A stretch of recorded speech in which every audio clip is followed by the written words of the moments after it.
اب میں نے بیان بھی کیا ہو. میرے دادا حضرت پیر میر علی شاہ صاحب رحمت اللہ علیہ پر استغراق کا عالم طاری ہوا تو استغراق کا عالم وہ ہوتا ہے جو اولیاء کاملین کا آخری زمانے میں انہماک ذات کی طرف اتنا ہو جاتا ہے کہ وہ نہ کھاتے ہیں نہ پیتے ہیں نہ بولتے ہیں اور خاموشی سے وقت گزارتے ہیں. جو ان کا وقت مقرر ہے اس کو وہ گزارتے ہیں ایک خاص لگن کے ساتھ اور انہماک پورے انہماک ذات کی طرف. یہ منزل بڑی مشکل ہے، جو اس سے گزرا ہو اس کو پتا ہوتا ہے. یہ مقام کیسا ہے کہ نہ محل گفتگو ہے نہ مقام جستجو ہے، نہ محل گفتگو ہے نہ مقام جستجو ہے. دل بے نوان میرے جہاں چھاونی ہے چھائی، گفتگو ختم ہو جاتی ہے وہاں، خاموشی،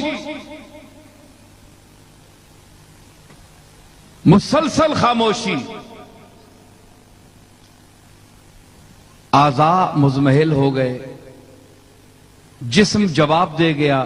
کمزور نحیف سا ایک آدمی چارپائی پر لیٹا ہوا ہے.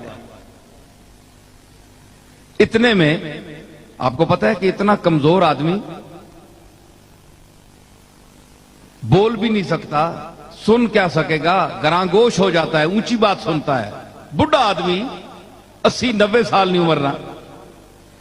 تو پیر میر علی شاہ صاحب کی اتنی محنت، ریاضت، عبادت، پھر علمی دنیا میں ساری زندگی گزاری مطالعہ میں، تو جسم کا کیا حال ہو گیا ہوگا.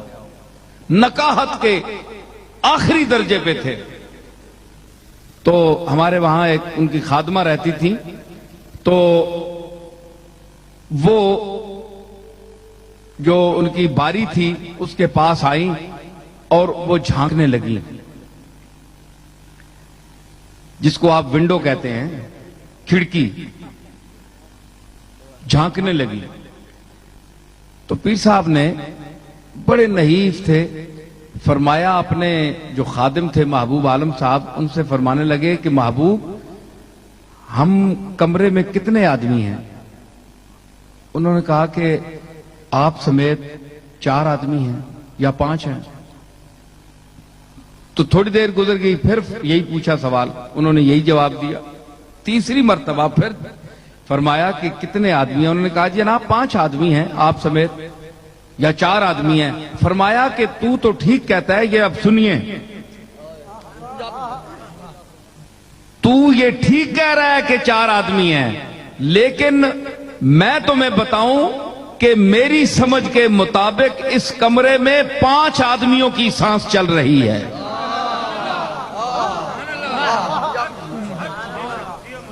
5 آدمیاں نہ سا چلنا پیا اس کمرے چ.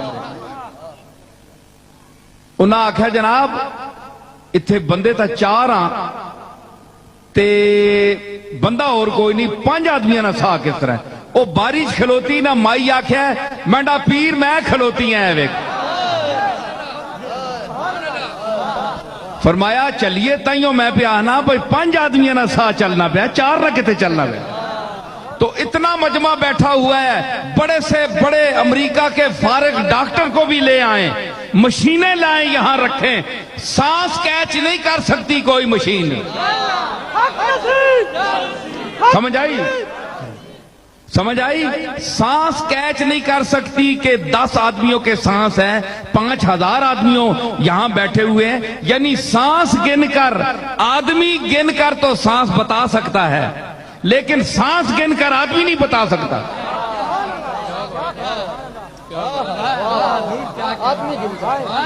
آدمی گن کر، یہاں آپ آدمی گن لینا تو آپ کو پتہ چل جائے گا کہ اگر 10,000 آدمی کھڑا ہے یا بیٹھا ہے تو مطلب ہے کہ اس فضا میں 10,000 سانسیں چل رہی ہیں. یہ تو ٹھیک ہے، یہ تو کوئی بات نہیں، عام آدمی بھی کرتا. لیکن آپ سانسیں گن کر آدمی نہ دیکھیں، سانسیں گن کر آدمی بتائیں۔ کوئی مشین لائیں، امریکہ سے لائیں، یہ نیو یارک والے میرے سامنے بیٹھے ہیں، یہ لے آئیں، تو کوئی ایسی مشین نہیں ہے۔ یہ وہ مشین ہے جو قدرت عطا کرتی ہے اپنے مقبول بندوں کو، اپنے خاص بندوں کو، جو ساری زندگی اس کی عبادت میں صرف کرتے ہیں، تو وہ ان کے قوا کو مطمئن نہیں کرتا۔ وہ یہ اگر کان، یہ اعضاء تھک جاتے ہیں، بوڑھے ہو جاتے ہیں، تو ان کی اندر کی دنیا جو ہے وہ جوان ہو جاتی ہے۔ ٹھیک ہے نا؟ تو جسم جو ہے یہ حادث ہے، حادث کا اس میں مرض بھی ہوتا ہے، بیمار بھی ہو جاتا ہے۔ تو شفا کون دیتا ہے؟ یہ اسپتال نہیں دیتے۔ یہ آپ عقیدہ رکھیں جو اب میں بات کہنے والا ہوں۔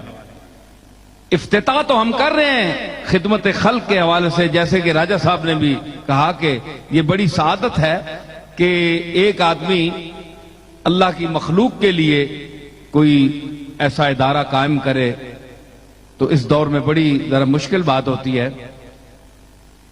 اس کے باوجود آپ نے یہ دیکھنا ہے کہ شفا اللہ نے دینی ہے۔ کوئی انسان، کوئی ادارہ، کوئی اسپتال نہیں دے سکتا۔